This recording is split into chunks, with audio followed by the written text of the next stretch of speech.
Good evening, ladies and gentlemen. Good evening. I am your host, Quianna Canada. Welcome back to the Quianna Canada Show. Before we get into today's topic, don't forget to like, share, and subscribe to this channel. Remember that your likes and your shares, what it does is it pushes videos like this up in the algorithm. It tells the algorithm that videos like this are important. But we must be reminded that just because videos like this are not pushed up in the algorithm, that is not an indication that videos like this are not important. As a preliminary matter, don't forget to follow me on Facebook by searching for my name. That's Quianna, Q-U-I-A-N-N-A. Last name is Canada, Quianna Canada. So it's important to remember that I only have two social media accounts that I'm active on. This is Facebook and YouTube. My Substack account, TikTok, LinkedIn account has been occupied by Irish American cyber hackers, and I explain that in detail on this website, why that is. And if you want to learn more about that, you can feel free to review my series, Mimicking McCarthyism. That's a 21-part series that I think that there is now a new iteration of McCarthyism happening in Belfast. Tonight's topic is a continuation and an update regarding the Palestine Action protesters in London. Now, if you are not domiciled in Northern Ireland, if you're not domiciled in Northern Ireland, Scotland, or England or Wales, this story could be new to you. Howsoever, this is this story is, I think most people within the jurisdictions that I just named are aware of this story and are pretty up to date about what's happening. Currently, there are two protesters that are incarcerated. One is a gentleman named Kamran Ahmed, who has been on his hunger strike for 59 days.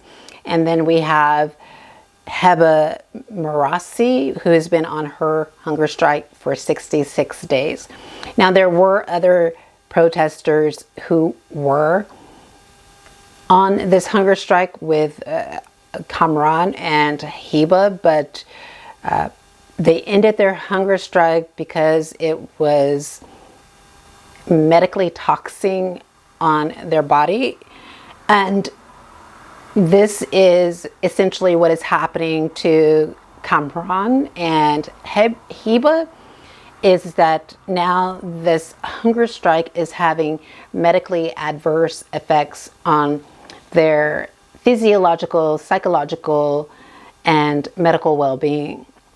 They have a listed demands which have been published to the public as to why they are on this hunger strike. The first is immediate bail. The second is relinquishment of censorship of their communications. The third is reversal of the prescription of Palestine Action. The fourth is shutting down the Elbit system, which is a military defense contractor that is within the United Kingdom. Now, my proposition regarding this hunger strike is that Kamran and Heba should strongly consider eating again and reintroducing food into their diet for their medical safety. Now, there are several grounds that I believe supports my contention and my argument that they should really strongly consider eating for their medical safety. The first, of course, is the obvious, is that it is medically perilous for them to continue on this hunger strike. It is having adverse effects on their health, and some of the previous hunger strikers have lost weight, have had, to reiterate, I think, like physiological and neurological damage. I believe I read some reports that there was a hunger striker that couldn't speak because of going without food for a lengthy period of time. Now, I understand what it's like to go without food. There's been several times that I have actually gone without food. But I think the most stressing time and the most taxing time that I went without food was when I got to when I got to Belfast. And it was approximately 3 days where I did not have anything to eat, didn't have much to drink. And that was really only 72 hours at that period of time. And that was having negative effects on me. So I could just imagine the impact that this hunger strike is having on the protesters that are incarcerated. But as I have mentioned before, it is my personal opinion that the hunger strikers should really strongly consider eating again for their medical well-being, because they have legal counsel. And what's deeply unfortunate is that in many cases where a singular incarcerated person is on hunger strike, sometimes they don't have legal counsel. Sometimes they are representing themselves. And sometimes their story is not elevated and pushed up in the media. And so this is something that these hunger strikers have, is they have legal counsel to back them up, to say that their feelings about their protest are legitimate. They also have human rights organizations and the UN special rapporteurs to back them up, to say that their feelings about their protest is legitimate. And as you know, UN special rapporteurs on the right to freedom of speech and the right to be free from degrading treatment and punishment have weighed in and have threw their weight behind the Palestine Action protesters. And so it is my humble and honest opinion that because of this insulation, they have protections. They have protections, whereas in certain instances, ladies and gentlemen, some protesters and some incarcerated and detained persons, their voices are never even heard. And to prove my point, I'm currently talking about this right now. And I'm talking about this and you're watching this video not because you somehow stumbled upon it on the internet or you were like really digging deeply for it. You stumbled upon it likely because the protesters' stories are not being censored. Now, that's not to say that their communications are not being withheld. And if their communications are being withheld, I would recommend that the government not do that. I would recommend that the government allow the protesters to have their communications and to be able to communicate with their lawyers and solicitors. But I strongly believe that their demands could be seen as disproportionate to the actions of Palestine Action and the justice group that is in support of them. Why do I say that? Well, first, if you remember, there was a video that was released to the public where Palestine Action had broke into the Elbit, or is it Elbit? Elbit system, the manufacturer or defense manufacturer had broken into to that property. And unfortunately, there was a scuffle, and then a Palestine Action protester sledgehammered one of the stewards in that facility. So that's one action that was really egregious. Secondly, ladies and gentlemen, there has been reports that have been published that this justice group, and I understand that you care for the protesters that are incarcerated and that you want justice for them and you want them to be released. But now reports have indicated that there is more spray painting and then properties being vandalized and windows being broken, and that strengthens the government's position that there should be prescription to Palestine Action.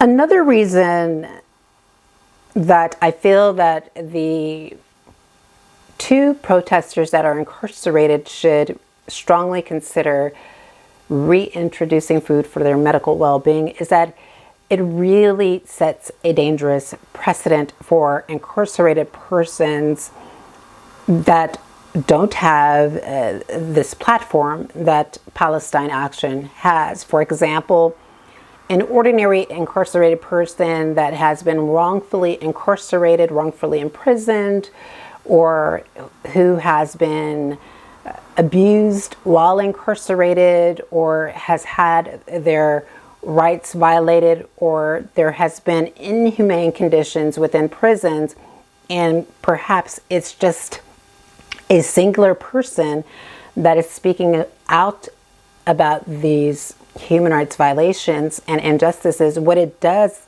ladies and gentlemen, is that it raises the bar for persons like that to seek an effective remedy.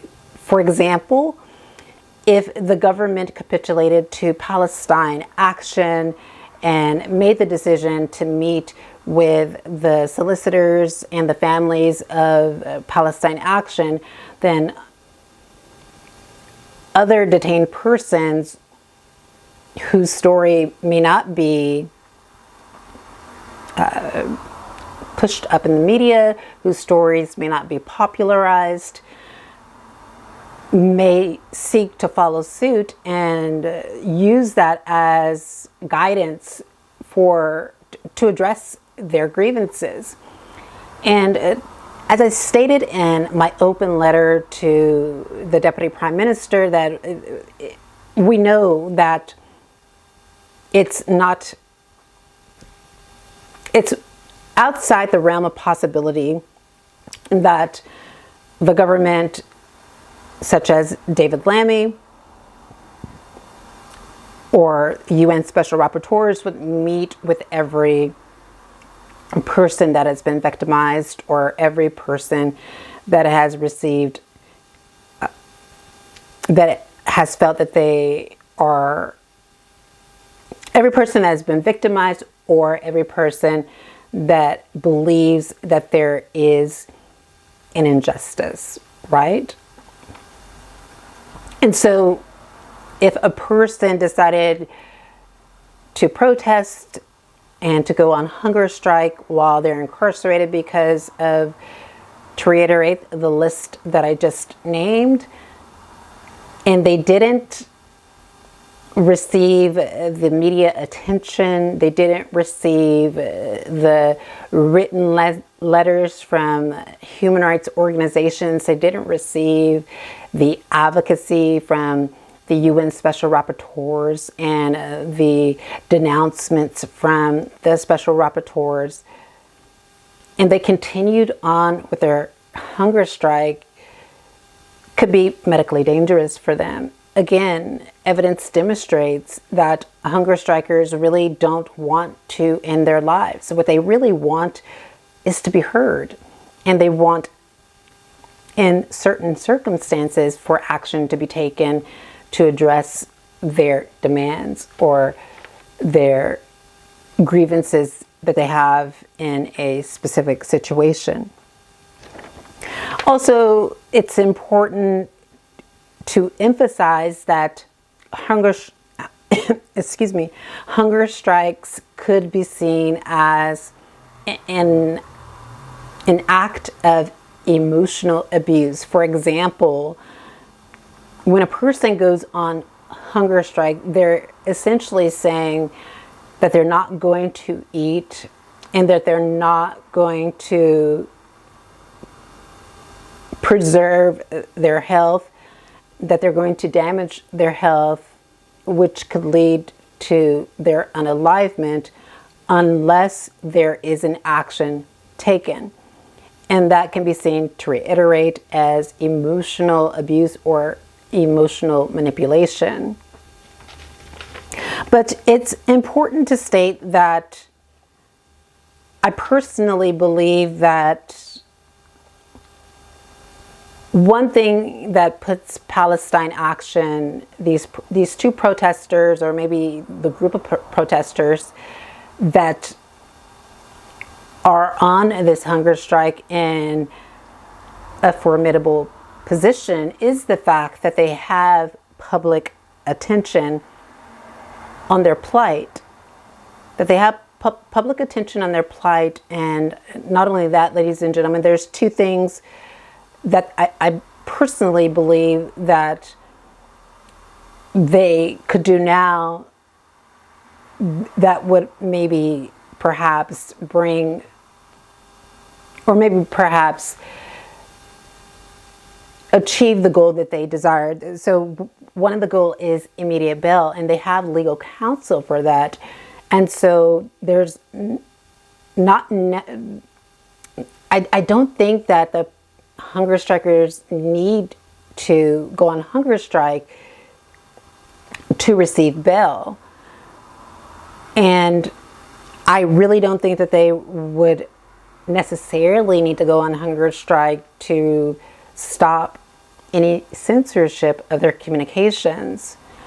And I believe that if they thought about it differently, that those first two options, I think that the government would be receptive in listening to, right? Because if you focused on those first two options, one is your freedom. I mean, quiet is kept. You have a right to protest the way in which you feel that you need to protest. It is your right under the European Convention on Human Rights. Under the Charter, you have a right to freedom of speech and freedom of assembly, and to protest in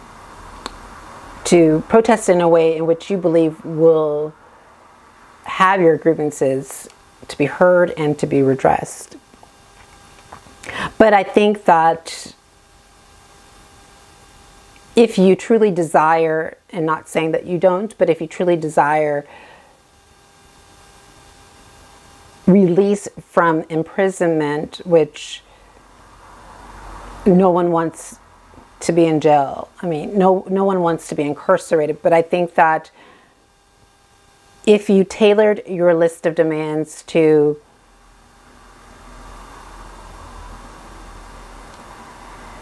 your release, and if you tailor your list of demands to your right to communicate with your legal representatives, then I think that that would be something that could happen for you. But the actions of your fellow protesters, I think, and of course I'm just an ordinary person without any power, and I'm just looking at this from the outside looking in. But I think that when you see other protesters spray painting the very offices of the government that you seek to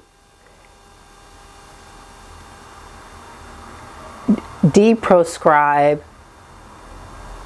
Palestine action, it makes it very hard. That's for one. And then for two, when you vandalize the offices of the very government that you're seeking for there to be deprescription to, I think, in my personal opinion, that it causes a bit of cognitive dissonance for a person in that position. So I think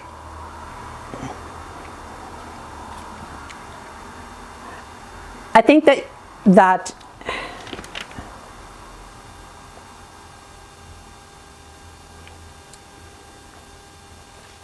I think you, as perhaps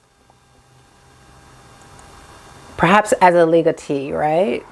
You as these two protesters as a legatee. So Kamran and Heba as legatees. I think you want your legacy to achieve the results, of course, that you intend. You want there to be, I think what you want essentially is all of your demands to be answered, and all of your demands to be addressed, and all your demands to be awarded to you. But I don't think that what you want is for your legacy to be that you lost your life in a prison because you stopped eating for the designation of Palestine action, or you stopped eating because you wanted to shut down the Elbit system, which is this military defense manufacturer. No, it could be wrong, but I think that you two appear to be protesters with very strong voices and appear to be very young, and you do appear to have a head on your shoulders. And I think that if you're attempting to leave a legacy, which I think is ostensibly the case, then you can do so. It would be advisable and would really make more sense for you to do so without resorting to ending your life or resorting to demanding that the government pay attention to your demands unless, and if they don't, then you'll end your life. And I think that this is for all exponents of the hunger strike. And essentially, ladies and gentlemen, you may say, well, Quianna, you really are biased in this case. We looked at your YouTube page and we see that you are in support of Jewish people, and not only are you in support of Jewish people, but we've seen that you published a letter, an open letter to Benjamin Netanyahu. But let's get into that. Yes, I have declared and said that I have stood in solidarity with Jewish people, but I have made it abundantly clear on my YouTube channel and elsewhere that I do not approve of war. And secondly, my public letter to Benjamin Netanyahu is because I've been intimidated immensely while in Belfast. And this intimidation has come from persons that are in connection with groups that are in support of Palestine Action and the BDS movement here in Belfast, and cyber hackers that are sympathizing with the Palestinian movement. So it's, for me, it's unfortunate that, you know, I had to do that. I had to call on a foreign power to address a domestic issue. But again, the authorities here in Belfast have ignored my plight for a very long time. And to reiterate, I explain why that is on my channel. Upon reflection, and in essence, just in essence, I really do believe that this video and my recommendations in this video are in good faith. I really do believe that they are in good faith, and that they not only protect the protesters and their livelihoods in the long run, but they also protect other protesters and other incarcerated persons and their legitimate expectations as it relates to, for example, receiving communications or attention from public officials. And there you have it, ladies and gentlemen. What do you think? Do you think that the hunger strikers in London should continue their hunger strikes? Do you think it's too medically perilous for them to continue their hunger strikes? And do you think that they should really reconsider introducing food back into their system for their own medical safety? Do you think that the government should meet with the families and meet with the protesters? Do you think that that sets a